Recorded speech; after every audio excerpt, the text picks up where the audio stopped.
है एवरीवन, एक बार फिर स्वागत है आपका अपने यूट्यूब चैनल श्री एकेडमी पर, जहां पर हम एमपीजी की सिर्फ पढ़ते नहीं है, याद भी करते हैं। तो दोस्तों, जो हमने मध्य प्रदेश की कला एवं संस्कृति की सीरीज स्टार्ट की थी, उसमें हमने बहुत सारे टॉपिक कवर कर लिए हैं। उसी के अंतर्गत आज हम पढ़ेंगे मध्य प्रदेश की प्रमुख बोलियां, यानी जो हमारे मध्य प्रदेश के आयोग ने एमपीपीएससी के लिए सिलेबस बनाया है प्री का मध्य प्रदेश के लिए। लगभग उसी से आपके मध्य प्रदेश का कोई भी एग्जाम, उसी से आपके क्वेश्चन पूछे जाते हैं। तो आपके एग्जाम में क्वेश्चन बन जाते हैं प्रमुख बोलियों से। तो आज हम उसी को कवर करेंगे। तो हम उसकी रूपरेखा देख लेते हैं कि आज की क्लास में हम क्या क्या पढ़ने वाले हैं। तो सबसे पहले हम पढ़ेंगे मध्य प्रदेश की राजभाषा, मतलब मध्य प्रदेश की राजभाषा कौन सी है, कब इसको राजभाषा का दर्जा दिया गया, और इसके साथ साथ मतलब जो राजभाषा आपकी, जो भाषा आपकी मध्य प्रदेश की है, वो अन्य किन किन राज्यों की है, किस वर्ग में रखा गया है, इससे रिलेटेड हम सारी जानकारी पढ़ेंगे। साथ ही साथ हम पढ़ेंगे मध्य प्रदेश की प्रमुख बोलियां, जिसमें हम पढ़ेंगे मालवी, निमाड़ी, बुंदेली, बघेली, ब्रजबोली। साथ ही साथ हम पढ़ेंगे जो आपकी प्रमुख जनजातियों के द्वारा बोली जाती है, क्योंकि आप सभी जानते हैं कि हमारे मध्य प्रदेश में भिन्न भिन्न प्रकार की, यानी विभिन्न प्रकार की जनजातियां निवास करती हैं। तो उनकी भी अपनी अपनी क्षेत्रीय बोलियां हैं, जिनके बारे में हम पढ़ेंगे।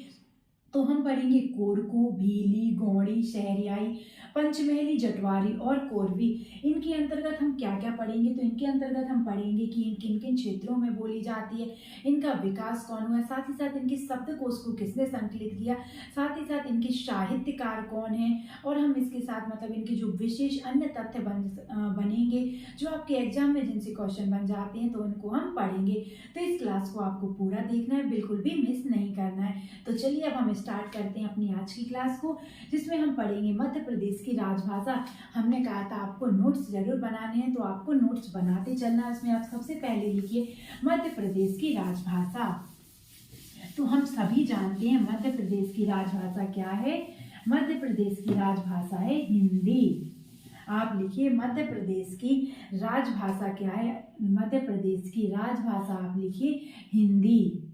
राजभाषा से क्या मतलब है? तो राजभाषा का मतलब है जो भी आपके जितने भी आधिकारिक कार्य होते हैं, राज्य के आधिकारिक कार्य होते हैं, या जो आपके राज्य के कार्य होते हैं, उनमें जो भाषा यूज की जाती है उसको हम बोलते हैं राजभाषा, जो हमारी कौन सी है? हिंदी। हिंदी को हमारे संविधान में, आपको याद रखना है, हमारे संविधान में 1976 में, कब हमने कहा 1976 में इसको राजकीय भाषा का दर्जा दिया गया। किसका? राजकीय भाषा का दर्जा दिया गया। साथ ही साथ इसको किसमें शामिल कर लिया गया? इसमें वर्ग का में इसको शामिल कर लिया गया। किसमें? वर्ग का में बताया गया है। 1976 में आपकी संविधान में राजभाषा अधिनियम पारित होता है, जिसमें बताया जाता है कि हिंदी आपकी राजभाषा होगी, लेकिन किन किन राज्यों की होगी उसके बारे में आपको वर्ग का में बताया गया है। तो अगर हम देखें कि हमारे मध्य प्रदेश के अलावा किन किन राज्यों की राजभाषा हिंदी है, तो हम देख लेते हैं। तो सबसे पहले तो आपको हमारे प्यारे से मध्य प्रदेश को याद रखना है, फिर हमारे उत्तर प्रदेश को आपको याद रखना है। उत्तर प्रदेश के अयोध्या में जो राम मंदिर बना है, हमने उसकी भी 2 क्लासेस अलग से ली हैं कि आपके एग्जाम में कौन कौन से उससे क्वेश्चन बन सकते हैं, वो सब हमने आपको पढ़ाए हैं। राजनीतिक दृष्टि से नहीं पढ़ाएं कि आपको लगे कि हिंदूवादी या आपको धार्मिकवादी प्रवृत्तियां उसमें पढ़ाई, ऐसा कुछ भी नहीं है। आपके एग्जाम में जिनसे क्वेश्चन बन सकते हैं, हमने वही टॉपिक कवर करने की कोशिश की है, वही क्वेश्चन उसमें कवर किए, तो आप जाके देख सकते हैं। फिर आपको याद रखना है इसमें हमारे हरियाणा की भी राजभाषा क्या है? हिंदी है। फिर आपको याद रखना है उत्तराखंड, क्या? उत्तराखंड। फिर आपको याद रखना है बिहार, क्या याद रखना है आपको? बिहार को। फिर आपको याद रखना है इसके बाद आपको हमने पढ़ा मध्य प्रदेश, उत्तर प्रदेश, हरियाणा, उत्तराखंड और बिहार। इसके अतिरिक्त आपका एक राज्य और रह जाता है, जिसको आपको याद रखना है राजस्थान। क्या? राजस्थान। यानी मध्य प्रदेश के अलावा इन सभी राज्यों की राजभाषा क्या है? हिंदी है, जिसके बारे में हमें पता चलता है हमारे जो राजभाषा अधिनियम आया 1976 में, उसके वर्ग का में इसको शामिल किया गया। आपको याद रखना है। चलिए अब हम पढ़ लेते हैं। इसके अतिरिक्त आपको एक चीज और याद रखनी है कि हिंदी दिवस कब मनाया जाता है। हिंदी दिवस कब मनाया जाता है? तो आपको याद रखना है 14 सितंबर को। 14 सितंबर को हम हिंदी दिवस मनाते हैं। क्यों मनाते मनाते हैं क्योंकि हमने ये निर्णय लिया था 14 सितंबर 1949 को संविधान सभा के द्वारा निर्णय लिया गया कि हिंदी हमारी राजभाषा होगी या इसका राजभाषा का दर्जा दिया गया। तभी से हम 14 सितंबर को आपका हिंदी दिवस मनाते हैं, आपको याद रखना है।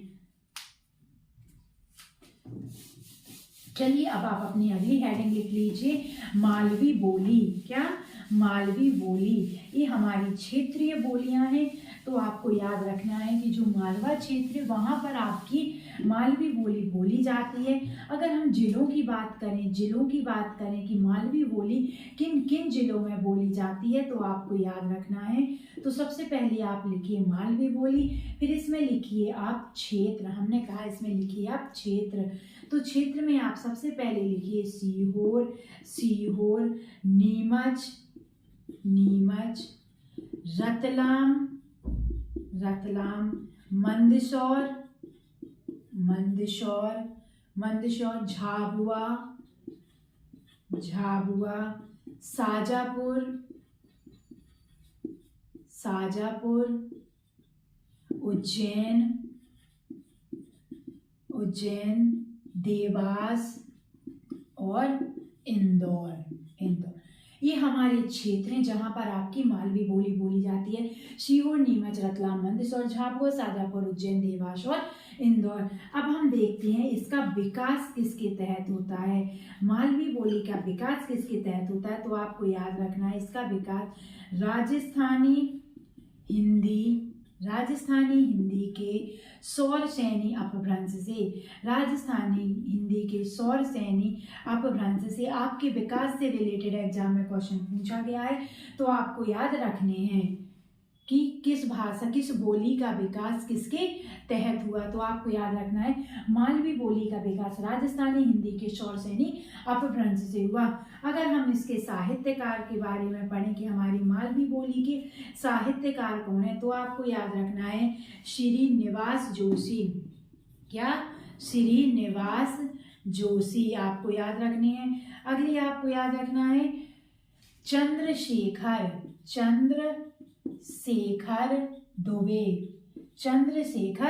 दुबे। अगली आपको साहित्यकार याद रखना है ललिता यादव। क्या?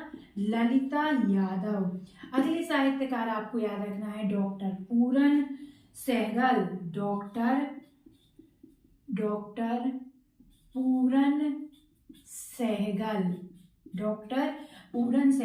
अगले आपको याद रखना है बाल कवि बैरागी। आप लिख लीजिए बाल कवि बैरागी, जिनके बारे में हम जब साहित्यकार के पढ़े थे तब हमने आपको पढ़ाया था। यानी जब हमने अपने प्राचीन, मध्यकालीन और आधुनिक काल के साहित्यकार पढ़े थे तब हमने बाल कवि बैरागी जी के बारे में भी पढ़ा था।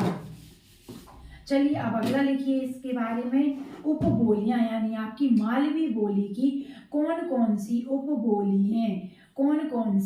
उपबोलियां हैं आपकी मालवी बोली की। तो सबसे पहले आप लिखिए हड़ौती, दूसरी आप लिखिए सौंदवाड़ी,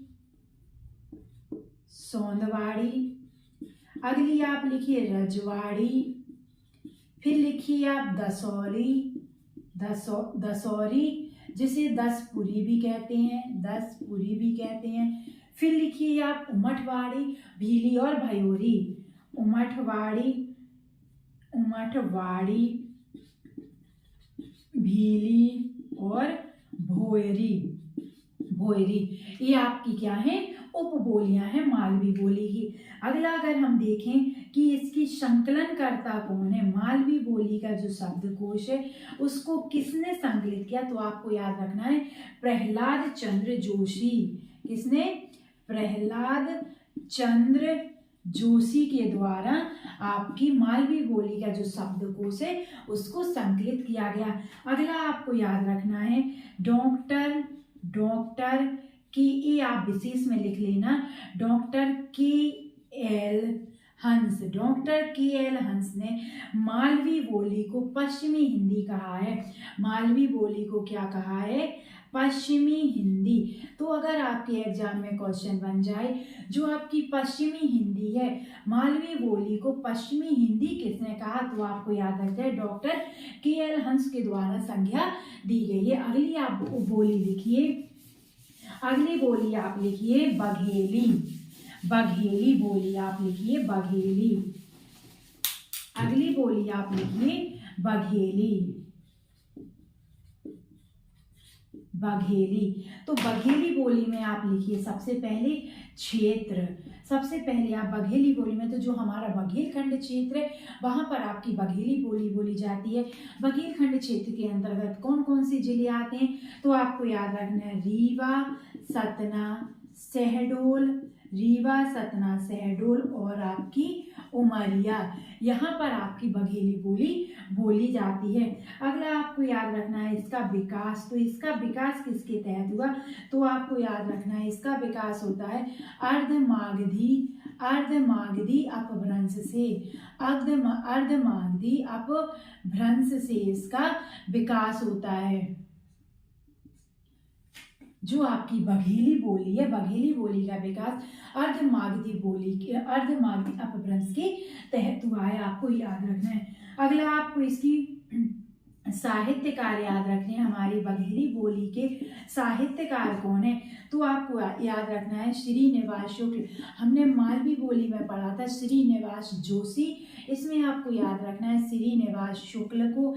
साथ ही साथ आपको याद रखना है इसमें विश्वनाथ सिंह। कौन, विश्वनाथ सिंह। ये आपके कौन है, ये आपकी बघेली बोली के साहित्यकार हैं। अगर हम इसकी उपबोलियों की बात करें, उपबोलियां आपकी मालवी बोली की उपबोलियां कौन कौन सी हैं, तो आपको याद रखना है तिरहरी और पवारी। साथ ही साथ आपको याद रखना है गहोरा।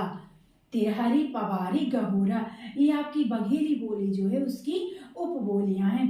अगर हम इनके संकलनकर्ता देखें, बघेली बोली का जो शब्दकोश है उसके संकलनकर्ता कौन है, तो उसके संकलनकर्ता आपको याद रखना है श्रीनिवास शुक्ल। श्रीनिवास शुक्ल, श्रीनिवास शुक्ल जी आपकी बघेली बोली के क्या है, संकलन करता है, शब्दकोश के संकलन करता है।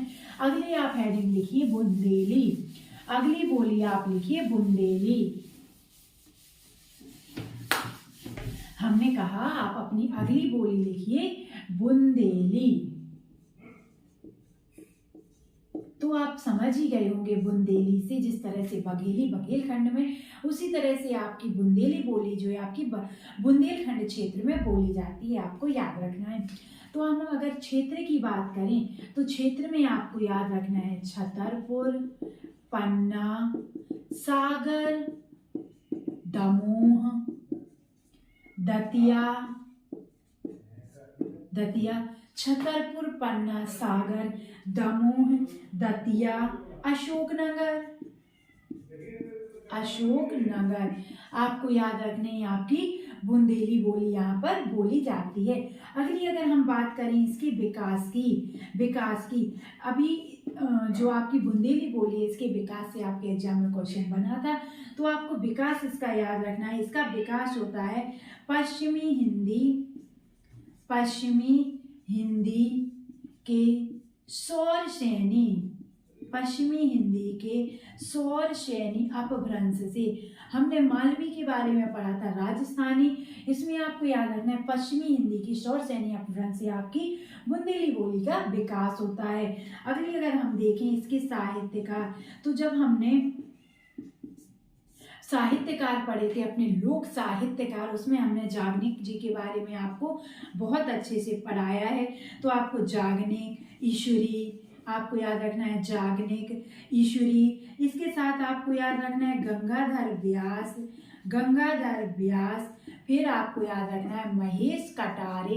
ये आपकी बुंदेली बोली के क्या हैं, साहित्यकार हैं। अगर हम इनकी उपबोली की बात करें, बुंदेली बोली की उपबोलियां कौन कौन सी हैं, उपबोलियां तो आप लिखिए मत, इसकी उपबोलियां हैं उपबोलियां आप याद रखिए लुधाती। हमने कहा उपबोली आप याद रखिए लुधाती, भदावरी, भदावरी, लुधाती, बधावरी और आप याद रखिए खटोला, खटोला। अब हम देखते हैं हमारी जो बुंदेली बोली है, बुंदेली बोली के संकलनकर्ता कौन है? क्या है? संकलनकर्ता कौन है? आप नोट्स जरूर बनाते चलिए। अगर जल्दी से मैं साफ कर देती हूँ बोर्ड को, तो आप प्लीज़ थोड़ी देर आप अपने वीडियो को पॉज करिए, फिर अपना लिखिए, फिर उसको स्टार्ट करिए, लेकिन आपको नोट्स जरूर बनाने हैं, ठीक है? तो अब हम पढ़ते हैं इनकी बुंदेली बोली के संकलनकर्ता कौन है।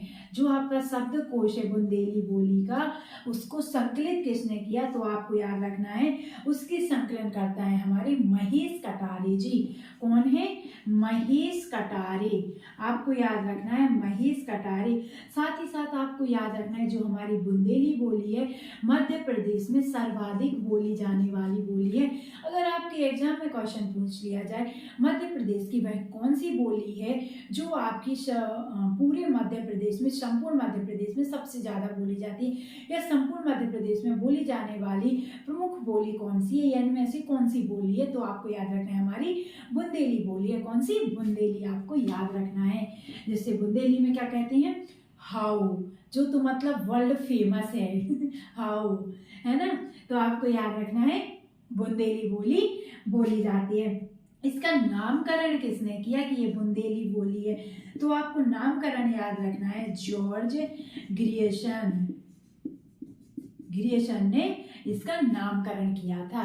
तो दोस्तों आज की जो हमारी क्लास थी जिसमें हमने अपनी बोलियां पढ़ी हैं, साथ ही साथ हमने अपनी मध्य प्रदेश की राजभाषा भी पढ़ी है। अब आपकी बचती है नेमाड़ी बोली और आपकी बचती है आपकी ब्रज बोली, साथ ही साथ जनजातीय बोलियां बचती हैं। तो इनको हम अपनी अगली क्लास में कवर करेंगे, क्योंकि आपको अगर एक साथ पढ़ा दिया तो आपको एक साथ याद नहीं होगा, क्योंकि हमारा उद्देश्य आपको याद कराना है, सिर्फ लिखवाना नहीं है।